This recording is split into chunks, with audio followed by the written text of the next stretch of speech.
Welcome to Pod Save America. I'm Dan Pfeiffer. Jon Favreau is on vacation this week, so joining me is communications guru and host of the podcast Words to Win By, Anat Shenker-Osorio. Anat, thanks for doing this. Oh, thanks for having me. So Anat, in the long history of this podcast, we have become notorious in some small circles of people for having huge news break right after the podcast drops. But this morning, the news god smiled on us. Today, before we woke up here on the West Coast, Allen Weisselberg, the CFO of the Trump Organization and Donald Trump's longest-serving business advisor, surrendered to authorities in Manhattan. Later today, he will appear in court where he and the Trump Organization will be charged with violations of tax law. While Donald Trump himself is not named in the indictment, this move is presumed to increase pressure on Weisselberg to flip on Trump, something prosecutors have been pushing him to do for months, and Trump advisors have long feared. Anat, what is your reaction to this fortuitously timed and seemingly good news? Good news is good news, and let's take it and let's be happy about it, especially quasi going into the weekend today. I think in terms of what that means among us, great. I think in terms of what that means for our public response, I think that as much as we would like to have some well-deserved schadenfreude here, it's really, really important, and we're probably going to come back to this a bunch of times because of all the news, to retain the moral high ground. And what that means is that if our public response to this is like nanner, nanner, nanner, or some more sophisticated version of that, then we are quickly going to fall prey to the Republican backlash, which is, you see, they just keep relitigating the last thing. They can't get over the last guy. They're just vindictive. They just want blood. They don't care about this country. They don't care about truth, etc.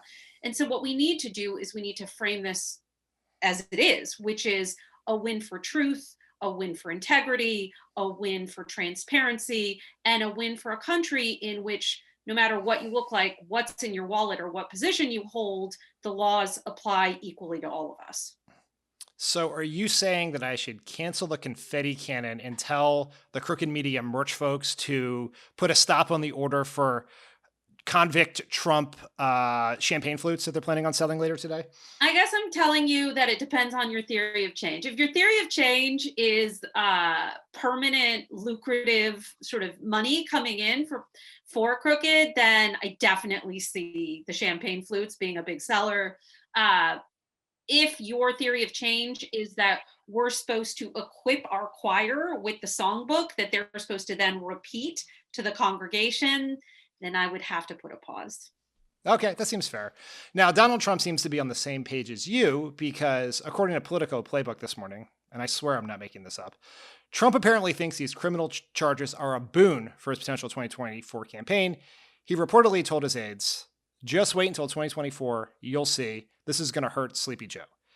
Is it really possible that Donald Trump is right here and that a rapidly expanding criminal investigation into his associates and businesses could help him reclaim the White House? Listen, motivated cognition is a hell of a drug. And what I mean by that is, we see throughout all experiments that we do, all different kinds, all different disciplines, academia, political communication research, that people have a set of pre-existing ideas and they will go out in search of information that reconfirms them. That is a serious and significant issue that we have in communication. And so if Donald Trump is able to render himself not just a martyr, but sort of a hero for the everyday man who is sticking it to the evil IRS, right? Who is triumphing in the face of the deep state or whatever the boogeyman they decide to label it this time around, then it is possible that there will be a reanimation of his base, which basically is his only inroad. Do I think that that's, plausible enough to take him over the line? Not really, but, in America, the implausible seems to be happening on a daily basis. Yeah, I sort of agree with at least part of Trump's logic here, which is I have to tell you, you just used the phrase Trump's logic. But yeah, that's fair. But in like a logic in a broken clock sort of right twice a day sort of situation, I guess. But let me rephrase that since we have since you were on the podcast today. I agree in a sense with the political analysis of this as relayed to Politico Playbook without any sort of scrutiny anonymously by Trump's aides, which is Donald Trump and the right wing have done so much to sow distrust in institutions and done such a good job of building this hermetically sealed right wing information bubble that I think it is actually possible for Trump and Republicans to run around flying Blue Lives Matters flags, calling themselves friends of law enforcement, supporters of the police, the law and order party, attacking Democrats as defunding the police, and at the same time viewing any criminal investigation into a Republican as a product of a cabal of liberal elites and deep staters who are trying to take down the MAGA movement or whatever. So what is a sad fact of life is here. I don't think this is going to help him win a general election in 2024, but unfortunately for American politics and, sort of just the state of life in American democracy, it's not going to hurt him as he should, right? In the old days, this would be the end. You're enmeshed in a legal morass, investigations left and right. That would be the end of your political career. And here, it could probably help you win a Republican primary and is not going to hurt you in the way in which you would think. And this is enjoyable. We will keep our Schadenfreude inside. It's sort of at the risk of helping Donald Trump in this situation, but I think the politics of it are not what we would hope for either progressives or just democracy generally. Yeah, I agree. So moving on from the crimes Donald Trump potentially committed before he was in office to the crimes he committed while he was in office, after Senate Republicans blocked a bipartisan independent investigation into their own attempted murder, the House of Representatives voted yesterday to create a select committee to investigate the causes of the January 6th assault on the U.S. Capitol. Representatives Adam Kinzinger and Liz Cheney were the only Republicans to join Democrats in voting yes. Kinzinger had this to say. It's not my favorite option, but the point is we can't keep pretending like January 6th didn't happen. We need full accounting for it, and then we can move on. Everybody wants to move on like this was a decade ago. And the substantive reasons for such a committee are, I think, beyond question. But this is a podcast where we talk about politics. So I feel compelled to ask you, is this a good political move for Democrats? It's the only move. And the reason why it is the only move, if you'll allow me to go deep for a moment, Go deep. And I really just want to blanket credit our mutual friend, Mike Podhorzer, for a lot of this thinking and a lot of this framing. So shout out there. Is that it is a massive mistake to position and Kinzinger, the end of that little clip, we can move on, like that's problematic, that last part of the sentence. It's a massive mistake to let this fly in any way, shape, or form. And it's a mistake that this country has made over and over and over again. What we need to recognize is that the people who attacked our country, the people who attacked our capital, the people who attacked our way of life and our way of governance, they belong to a faction. We can call it a Jim Crow faction. We can call it a Confederate faction.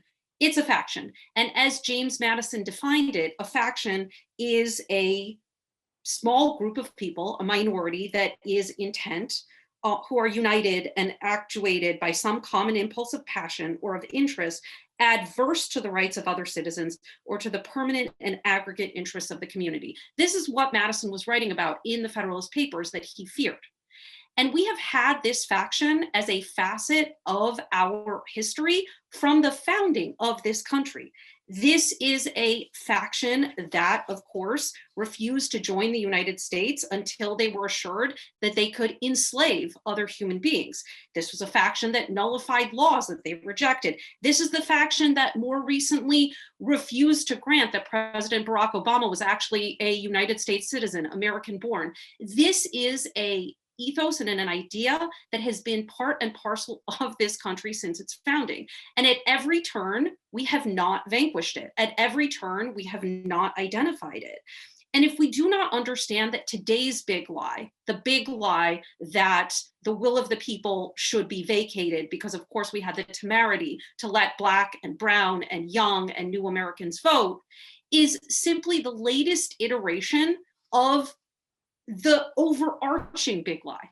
The overarching big lie that we are in fact not created equal. The overarching big lie that there are certain people, African Americans, Indigenous people, newer immigrants, who will never be, in some people's eyes, full and true citizens. And so I think it's incredibly important to position this 1/6/21 investigation, this attack on our country, as a rooting out of a supremely undemocratic, unequal, unjust force that we need to get to the bottom of, and to understand that this faction, it's not a political party. It's taken a post in the GOP, right? It's a parasite on our nation, but it operates well beyond the GOP. It operates as a media syndicate, as you know better than anyone, right? Fox News, Sinclair, Newsmax, OWN. It operates through talk radio. It operates through state legislatures. It operates through social media. It operates through paramilitary like the Proud Boys. This is a faction that every single American of good conscience needs to care about, needs to get to the bottom of, and it is something that we simply cannot continue to live with as a nation if we are going to be united and make real the promise of liberty and justice for all. And so once we recognize that this faction is it's a parasite on our nation, and if you'll allow the mixed metaphor, it's either a boil that we will lance or it's a cancer that will continue to spread. Mixed metaphors are always allowed on this podcast. I am I'm a frequent violator of that grammatical edict. Obviously, I think Democrats had to do this. You cannot have an assault on the United States Capitol for the purposes of overturning an election that was violent and filled with white supremacist ideology, people flying the Confederate flag inside the United States Capitol 100 years after the Civil War. You can't not investigate, right? That is not an option. What is hard about this is it gets to the structural challenges of politics in this polarized age with a political system which very alarmingly disproportionately awards political power to the faction to which you are referring, right? This is how we got Donald Trump as president. And so you have to investigate it. You have to have a historical public accounting of what will happen. My fear with all of this is and this is not a critique of what Nancy Pelosi is doing. This is her approach here is the only one available to her. But the January 6th assault is only the end result of a whole bunch of other things that happened during the Trump era, that happened in our politics, that have to be investigated, addressed, and explored. And I don't think this is going to help Democrats win the next election, or it's going to be this great silver bullet or anything like that. It's just something you have to do that is the important right thing to do. But I think if the only narrow thing is that we're going to come out with this report, it's going to come out 5 months before the election. It's going to demonstrate beyond a shadow of a doubt that Donald Trump did X, Y, and Z, and he fomented this, and these members of Congress took people on tours.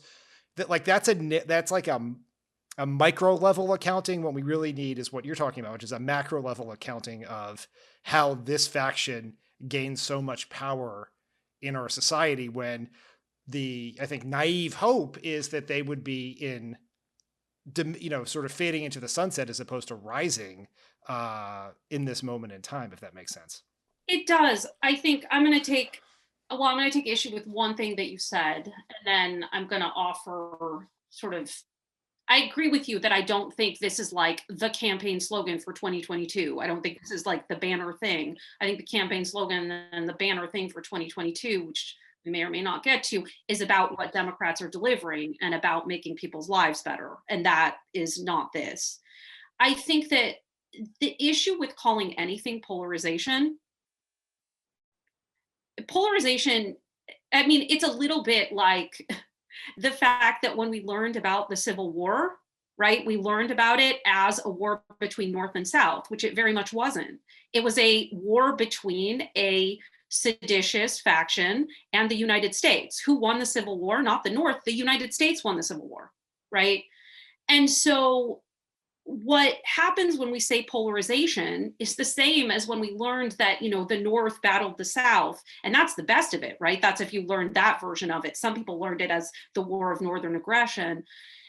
If we talk about polarization, that is in fact, Dan, a both sides argument. It is somehow this idea that like there is some screwed up thing on both ends, when in fact, what is going on is there is a minority, a small and potent and powerful group of people who are determined to silence Black, brown, indigenous, young, new Americans so that they can rule for the wealthiest few. That's actually what's going on. And when we name it a problem of polarization, which I'm not arguing you're doing, I think you threw that off not as a talking point, then we are falling prey to that same narrative that this is somehow sort of a both sides kind of thing, which it just isn't.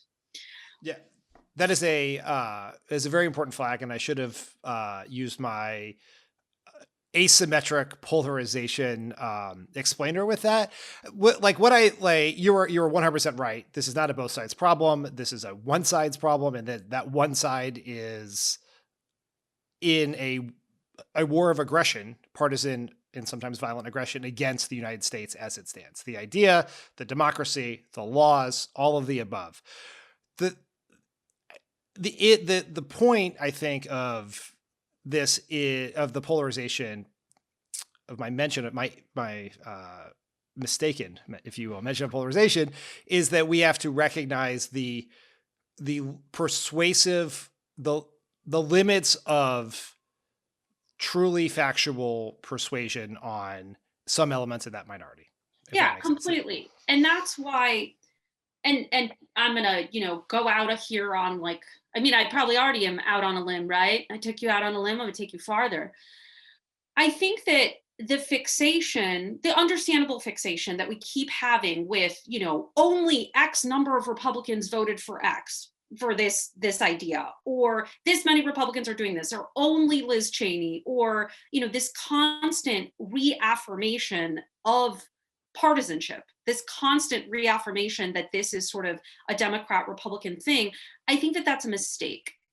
And as much as I am sort of a tried and true Democrat, because like it's the best that we got, imperfections and all, I think that us continuing to fixate on that is really a big problem. And I think that when Nancy Pelosi is talking about, for example, who is serving on this committee, I think that it is a matter of these are the patriots who are ready, willing, and able to get to the bottom, to get to the truth.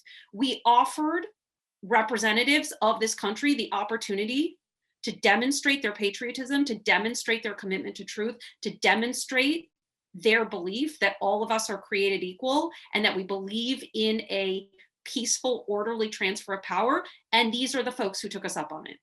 And these are the folks who refused. You're 100% right about sort of in our public language that we use, we too often, I think, you are correct, validate the both sides narrative by talking in the context of Democrats and Republicans. We'll probably get to this later in the podcast, but I think a big challenge for democracy is that we have two political parties, and one of them has been taken over by this faction, this very dangerous faction to which you referred previously. But I don't think that narrative is as well known and as well understood by voters, a lot of the media who cover these two political parties for a living, and stakeholders throughout the political process. And so there is this challenge, is like, how do you shake people to recognize that there is one path to saving democracy as we stand it, to preventing more things like like the January 6th assault from happening, that there's one party who is trying to expand and create and live up to the ideals of a multiracial democracy, and one that is trying to graspably hold on to the seen as birthright political power of a white Christian minority, and that is Democrats versus Republicans. And because at some point they're going to walk into a voting booth, or they're going to get a ballot, if they're lucky enough to live in a state where this is still allowed, mail to their home, where they will have to choose among those two. And they may, in a presidential election, that's Trump and Biden. In a congressional election, it is, for a lot of voters, anonymous person with an R by their name and anonymous person by a D by their name. And how do we, and the question is, I don't have the answers. This is like a much longer conversation, is how do we make sure that people associate the right characteristics with that D and that R, since they will not know almost anything about the two individual people who they are voting for? Yeah, I completely hear you. And that is an absolute reality. And we, need to think about that for 2022. I am thinking about that. You're thinking about that. Lots of us are thinking about that. But to the first point you made, good thing that you and Crooked Media more broadly has a gazillion listeners, because we actually do need to make this radical shift in understanding. We need to make a radical shift in understanding away from this idea that, we're trapped in this sort of worse than ever polarization, as if it were just a matter of, both sides being sort of equally obstreperous. And in fact, what's happening is that we are in a battle of a faction that is omnipresent. It has existed, as I said, since our founding. It has taken different forms. And let's be honest, right? It has had different hosts. It used to live inside the Democratic Party. This is why we had a reversal of parties. It was at one point called the Democratic Republican Party. It lived inside the quote unquote Dixiecrats. It has taken up different hosts. It currently, as we've said, operates through the Republican Party, but it is not the Republican Party. It is a faction that is fundamentally at odds with America. And so the battle that we need to understand, that we need people to understand that we are locked into, is a battle of good-hearted, good-natured people who have also always existed since our country's founding in different amounts and different numbers and different levels of power and awareness, who believe, as you said, in multiracial democracy, who believe in Reconstruction, who believed in civil rights, who believed in Brown v. Board, and who in this most recent election turned out in record numbers despite a pandemic and every barrier thrown at them to keep them, to silence their voices and to keep them from voting. And so that is also America. That is also us. And I think that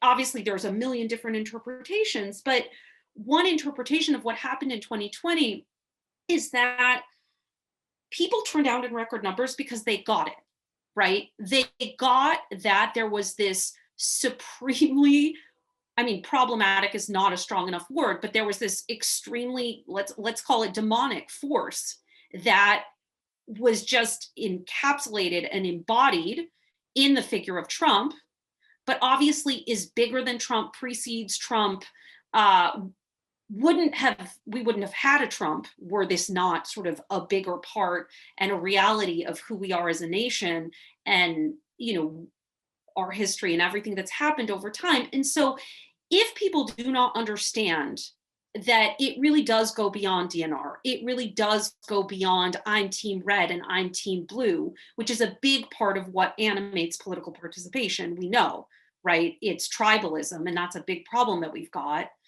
If people cannot see in 2022 that we are at that same crossroads, we have not left that crossroads, right? Then we are not going to be able to animate enough people to both turn out as a base and to flip against that team red party identity, tribal loyalty, to see that we have to stand united as Americans for the values that we at least pretend to espouse. If I am correctly interpreting what I think you're saying, it is the way to think about how to talk about this dangerous trend, this faction, whatever you want to call it, in American life, is to try to isolate it. And by using the term Democrat and Republican, we are ascribing essentially in sort of the public mindset 50% of America to this, and which then imbue, and this will get to our next topic in a second, abuse it with strength and social proof. And the better way to do it is to consistently describe it as a minority, the word faction works for that too. And in doing that, which I think, is mathematically and statistically correct, also isolates it in a way, right? Makes it seem less, and maybe even has the potential to separate it if our first primary identity, which a lot of social science research shows, is our partisan identity, that trumps our policy views or anything else. By saying that it is not Republican, you're at least giving yourself a fighting chance with some collection of people who currently self-identify as Republican for rejecting that. Is that correct? That's correct. And in addition, that's absolutely correct. In addition to that, it removes us from the trap of what one of the many things people abhor about politics, or at least profess to abhor, which is, oh, that's all just partisan bickering. That's all just infighting. Republicans say crappy things about Democrats. Democrats say crappy things about Republicans. That's just how this is, which is, as we see in public opinion, a lot of what people think. That's back to that, like, it's all just polarization. And this is sort of the way the game is played. And this is why, quote unquote, I hate politics. I can't stand it. I don't even want to think about it or talk about it, which is a view that many sort of Americans, not listeners to your podcast, I would imagine, but lots of Americans who are like, ugh, politics gross. I want no part of it.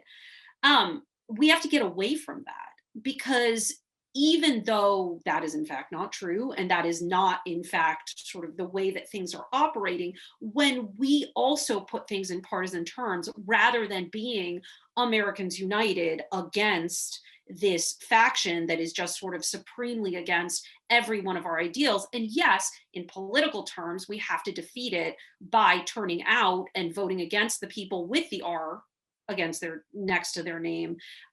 We have to change this understanding. So, Anat, when you were on this podcast in 2020, you and I talked a lot about how Democrats were inadvertently helping Trump with his voters by calling him an authoritarian and a strongman, and sort of unveiling these fan fictions of stolen elections and military coups and things like that. Yeah. But even after Trump's defeat, anti-democratic authoritarianism is growing as a political force in America. Just this week, a Morning Consult poll found that 26% of Americans now qualify as highly right-wing authoritarian. Within the context of one of our two political parties, that trend seems to be growing, not receding, as even as Trump has receded somewhat to the background of at least the daily political conversation. What's your level of concern that this focus on the stolen election and these big things you think are really important could wind up with Democrats making that same mistake again about inadvertently helping Trump by talking about the thing that his voters most like? Well, since the editors work for you, I'm going to pick on your language again, Dan, and you can take this out. I would never, ever use the phrase stolen election. That's their phrase, not ours. There was no stolen election. So that's not a thing. I would call that the big lie. But going back from nitpicking to your actual question, like I said, you get to pick and choose. Yeah. So I still hold the same concern. I still hold the same idea that, I mean, obviously what you're quoting and what you're citing is absolutely correct. There is a growing sort of hunger, not just in the United States, but disturbingly, we've seen this over time. We see it with Duterte, we see it with Bolsonaro, we see it with Orban, we see it in Poland, we see it to a certain extent with Brexit, Boris Johnson. It's like, it's not a US only thing. It's a global thing.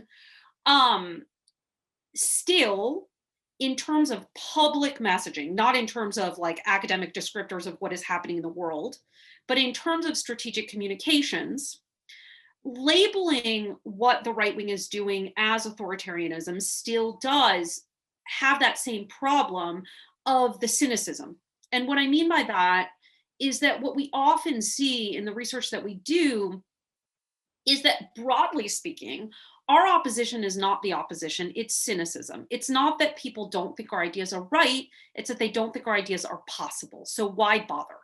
And if it is indeed the case that there is this, giant, overwhelming authoritarian force that's just going to come through and clobber us, for many of our high potential voters, which is my term for what are traditionally called low propensity voters, because we don't call them that, for high potential voters, that whole why bother instinct is very strong, right?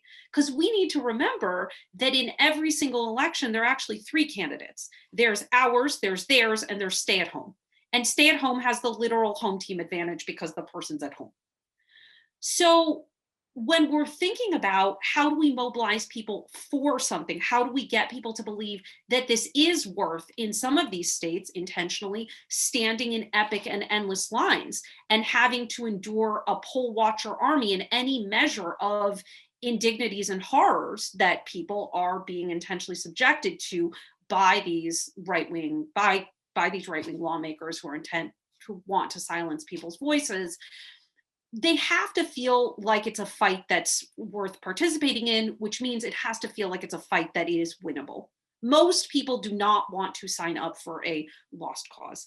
And so that is why we want to position them, yes, as powerful, yes, as damaging, yes, as destructive, yes, as nefarious, but not as authoritarians. And that also is the reasoning behind this sort of faction idea and language, that they are a potent, lying, horrible group of people that have a hold on many, many things, not least of which is the media, right? Especially their own media channels, but that this is something that we have vanquished before, and it's something that we can vanquish again. One of the things, I don't know how many friends you have, that regularly follow US politics, I'm sure, outside of the country, but one of the things that was most heartening to me personally after the 2020 election was my friends in Australia, where I have lived and work, and my friends in the UK, where I've also done some work, saying to me, whoa, holy shit, y'all dealt a blow, not a fatal blow, not enough, don't mistake me, but y'all dealt a blow to fascism at the ballot box. That has never happened, right? The only check that we have had in history on fascist forces has been through military action. And their view, my friends' views from abroad of our election, was like a shot in the arm, at least for me, to be like, yeah, we did do that. We did do that. And we can do it again. When I think about how to talk about these things, right, and whether you want to use the phrase stolen election or not, there are two ways to think about a stolen election. One is the very specific idea. Was Trump ever actually in danger of remaining as president because despite losing the popular vote in the Electoral College? No, that was never really in play. But we came within, whatever it was, tens of thousands of votes in 4 states of the person picked by an overwhelming majority of Americans not becoming president, that is an alarming factor of our system that is getting worse every day. And it's something that I think we need to talk about and address. But when I think this is going to be the conversation for the next year, whether it's the commission investigation, whether it's the attempts to pass the For the People Act in the Senate, the Supreme Court today, further weakening the last remaining shred of the Voter Rights Act. This is the thing. This is literally the elephant in the room that we are dealing with. So the question is, how do you talk about it? One of the ways that I think Democrats need to do is they need to ascribe these efforts to, and I say Democrats, which I know you're about to correct me on, but I say Democrats because it's Democratic politicians that I want to say the right thing. But also any American in their water cooler conversations, their Facebook posts, their now, thanks to Joe Biden, in-person family reunions, but is to ascribe the things that are happening in Georgia, Texas, Arizona, elsewhere. The big lie is something that arises from weakness, not strength. Yeah. Right. That is because they do not have the ability to win fair and square, to have ideas that appeal to the majority of Americans. They have to resort to these extreme measures. The part that I think gets really hard is while, like you as one of those people who in the run up to the election and in the period afterwards before the January 6th assault was trying to calm people and say, Donald Trump is not going to steal this election. That is not something that happened. These sort of state legislatures and certification issues all ran into huge problems that this one was a famous one. Donald Trump's going to cancel the election. That 13 seconds of Googling will show you that is not an actual thing that can happen.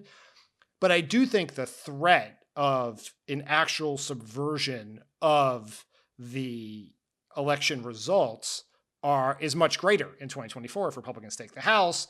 You have the, all the sorts of things that are happening in Georgia, in Arizona, and elsewhere with, being able to replace election board members, all those things. But it is a real challenge of how do you raise concern about it? Because I am deeply concerned that, as of this moment at least, no one with the power to do anything seems to be doing anything in terms of federal legislation, even if we were to get the For the People Act as currently written, does zero to deal with the certification problem without doing exactly what you say, which is make people think their vote does not count, that it does not matter because no matter what you do, Republicans will just steal the election. And that is this fine line. We dealt with it, years ago when I worked for President Obama in 2012. Like, how do you talk about voter ID laws and lines and all of that without convincing people to not vote? I think it's a really hard and tricky balance to try to strike over the next 18 months or so here. So my answer to that is we've been looking at this for a very long time, doing, in some cases, daily research, weekly research, fielding all sorts of different instruments, beginning in October and continuing on now, through the insurrection, post-election, up until today. And basically, what I would say is that the encapsulating value or phrase that keeps popping and rising to the top is freedom. And what I mean by that is that we need to talk about this as an attempt to take away your freedom to vote, an attempt to take the freedoms that Americans of every race, place, wallet size, walk of life hold dear and cherish. And so a message that threads that needle that you're talking about, which I think is exactly the needle, I agree with you entirely, is that in America, we value our freedom. And right now, a handful of lawmakers want to take away our freedom to vote so that they can rule only for the wealthiest few. And then whatever the ask is, right? If the ask, and I take your point about the For the People Act being an insufficient rejoinder to the certification problem. So I'm not pretending like it's the be all. But to make the ask framed as a protection of, a preservation of, a continuation of our freedoms, because what we find is that when we try to talk to people in terms of democracy and saving our democracy or having a democracy or protecting our democracy or whatever, first of all, we run into the challenge of the fact that we've never had a democracy. And it's very difficult to sort of make a language formulation. We can, it's a little bit tortured, that says, like create a democracy or make the promise of democracy real, that doesn't fall into that trap of implying that we've had one when we haven't. And secondarily, what we find is that democracy is an abstraction, right? Democracy never bought you dinner. People do not sort of have a tangible feeling about it. And so what we've seen is that we need to make arguments around these anti-voter laws, arguments around these anti-election integrity laws that Republican state legislatures are passing in places like Arizona, Georgia, et cetera. We need to frame them as them trying to take away your freedom, them trying to silence certain voices, them trying to rule for the already rich. And this is a lot, and I grant that this is a lot, but we can't let the voting conversation and issue, we're also seeing this, wander away and be in its own space. We can't let it wander away from what those votes deliver.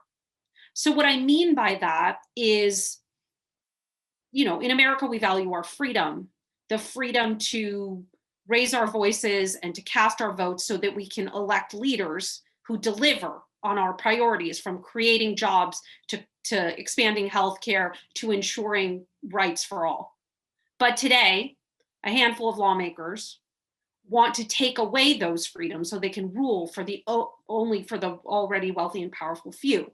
By coming together to pass the For the People Act, or by coming together to vote in record numbers, or whatever the ask is, we can ensure that this is a place of freedom where the leaders that we elect govern in our name and act in our interests. We have to still keep in that piece that is about essentially good governance, that this is about the delivery of things that we want, whether that be stimulus checks, whether that be sort of the ability to vote freely and fairly, whether that be affordable healthcare, et cetera.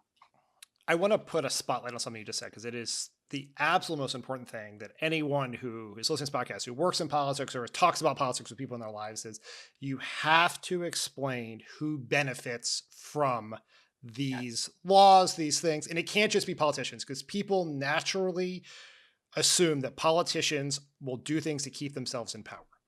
And so that is, priced into the baseline of a inherent centuries-long cynicism of American politics, but you have to tie it to, and this is exactly right, corporations, the wealthy benefiting, right? Like that is just so important, which is a perfect transition to our next topic.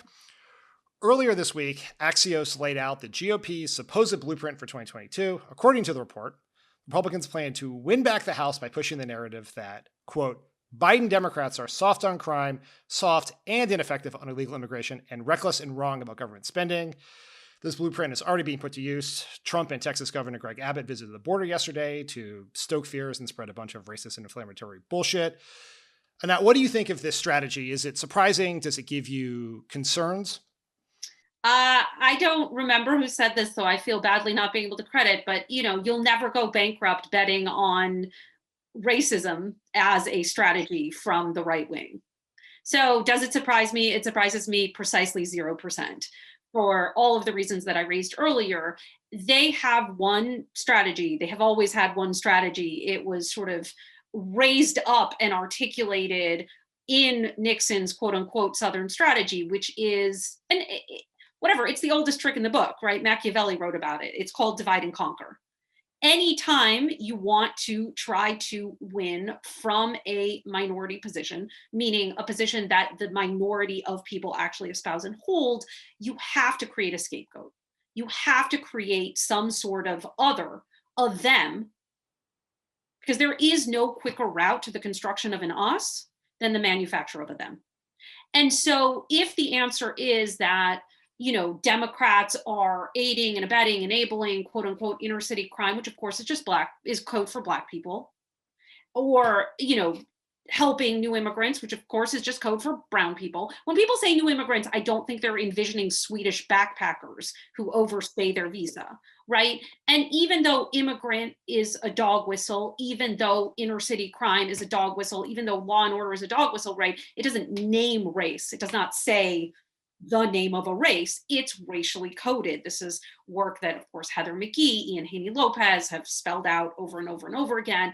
And it's part and parcel of the research that we conducted in 2017 and have kept doing and applying through 2020, which is something we call the race class narrative. Do I think that it is a winning strategy? I think that's what you asked me, right? I went off on my little soapbox. That is what I asked, yes. That's good. It's good one of us knows.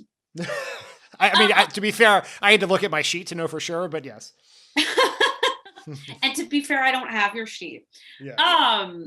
So do I think it's a winning strategy? I think it is a winning strategy in certain places. And I think it is a winning strategy if Democrats, I'm just going to go ahead and say it, fuck up and don't recognize that race neutral is not a thing. Race neutral does not exist. When we are fighting in an arena, as I frequently like to say, politics is not solitaire.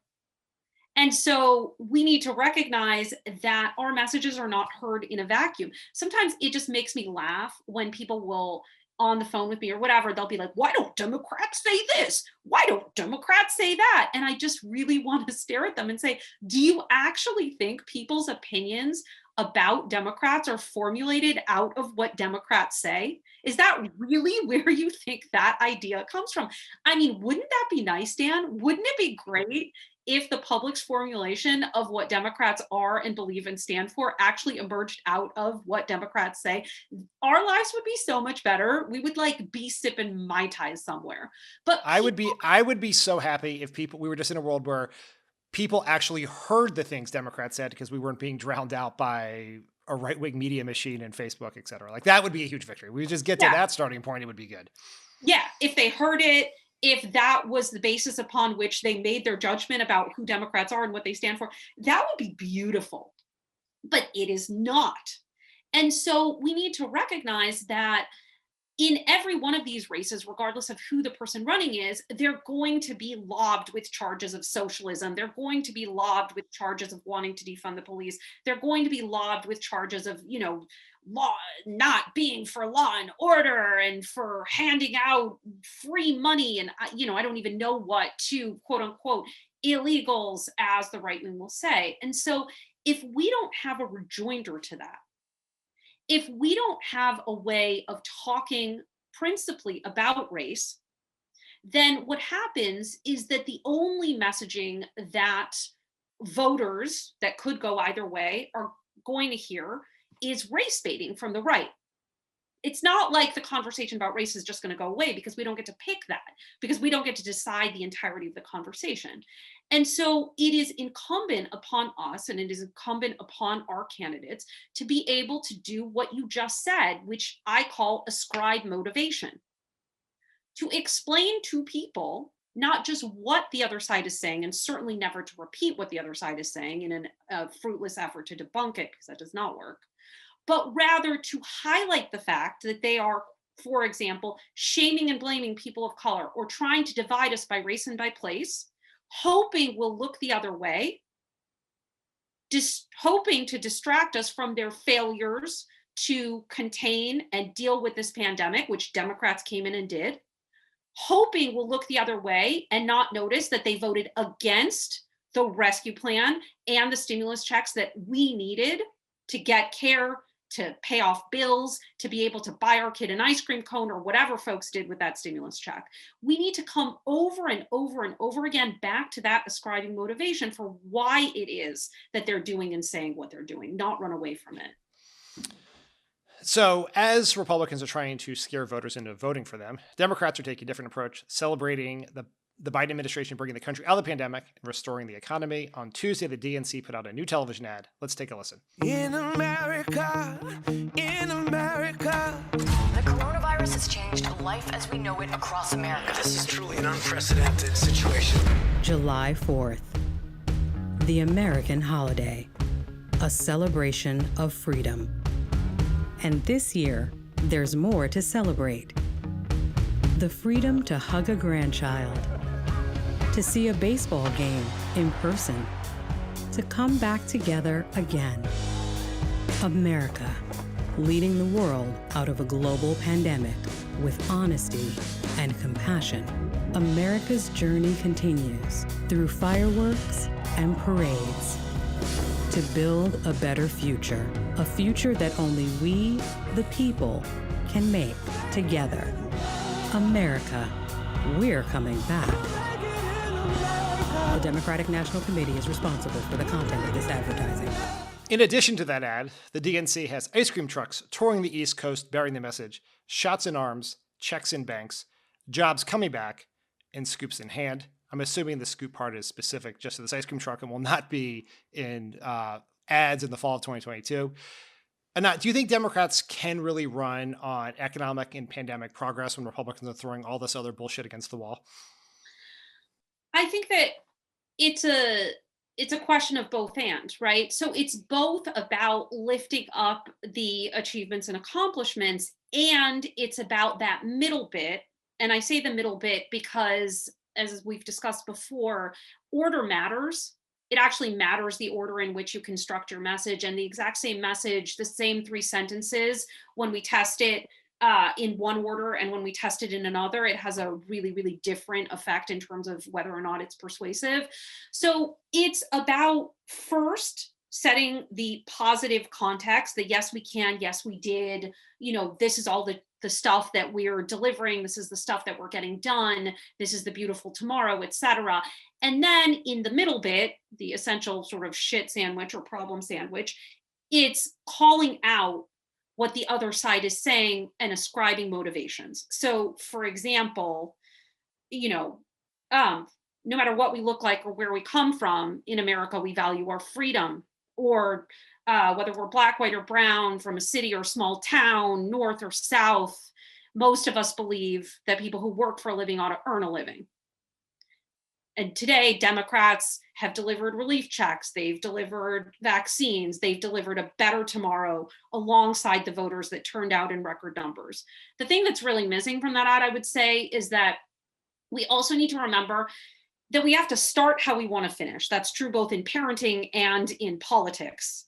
And so if you eventually want, and that ad is far away from 2022, to be fair, when we are doing ads that are intended to inspire people to vote, we need to remind them that they were voters. And we need to talk about voting a lot, which isn't a fair condemnation of that ad because that's not its job.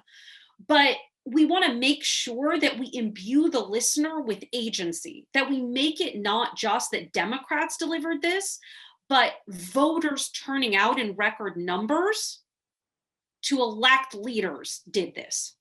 It was we, the people, who did this in order to make people feel like those agents who will do it again in 2022. So you do that at the top, and then you say, but today, this person that I'm running against, I almost said guy, stats are on my side that if you're running against a person, it is guy, person. This person I'm running against today is throwing out lies, just as he did about our election, hoping to divide us or hoping to scare us or hoping to distract from the fact that he wants to take away your freedoms, deny you your stimulus check, and refuse to deal with this pandemic like the rest of his party. I think you're exactly right that this ad is not your GOTV ad or your 2022 ad. This is an ad about this very moment. It's a different sort of advertising strategy that the DNC and a lot of the super PACs are doing this year, which I very much support, which is basically diminishing the Democratic Party's dependence on the mainstream media to get our message to the voters need to see it.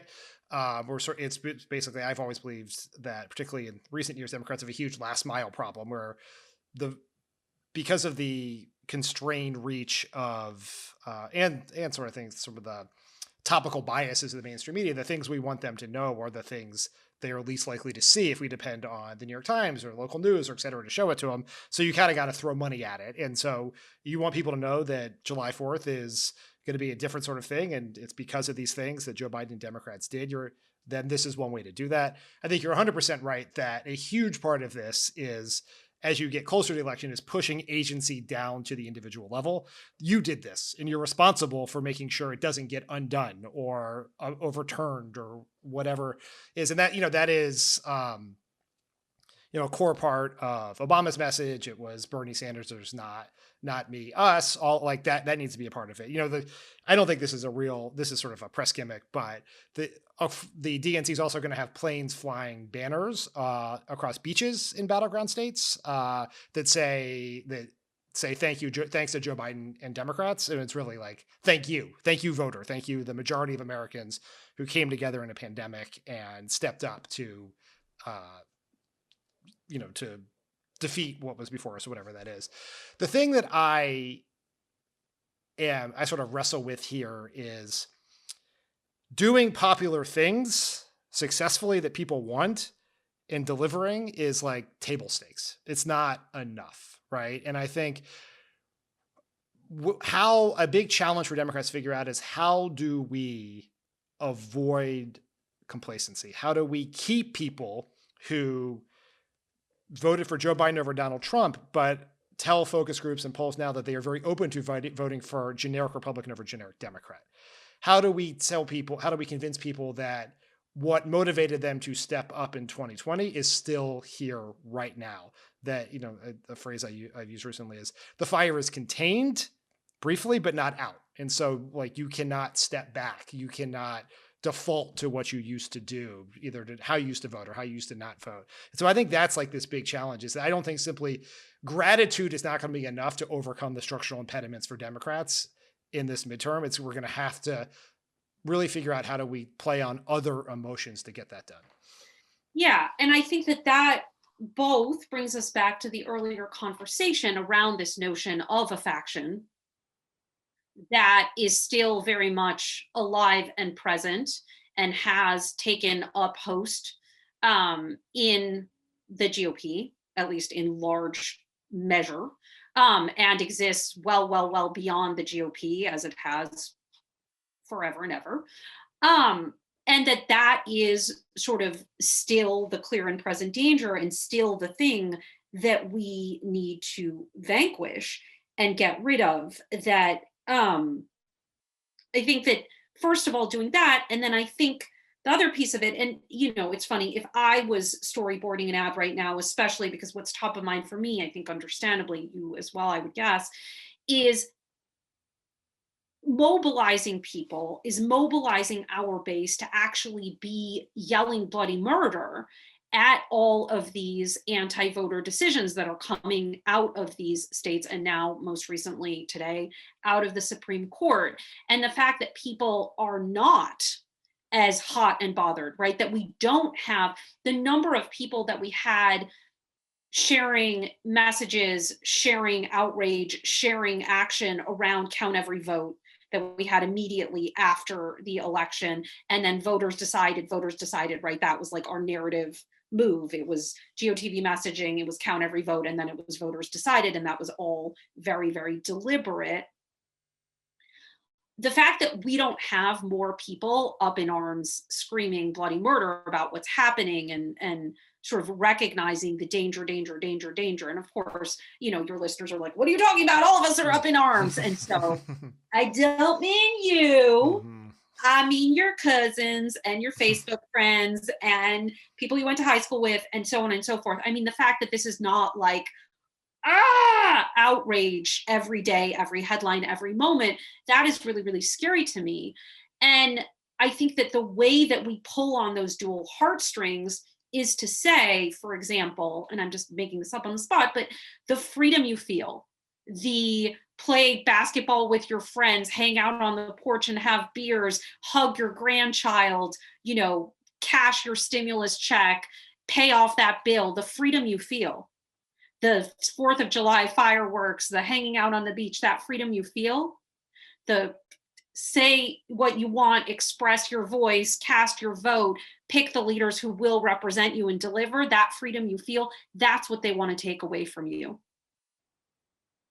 And so it's both the joy, accomplishment, and achievement, and it's the loss aversion. Well, Anat, per usual, when you and I get together, we have solved all the party's problems. We have all the messaging answers anyone needs. 2022 is in the bag. Thank you so much for joining us. It has been fun as always. Thank you so much.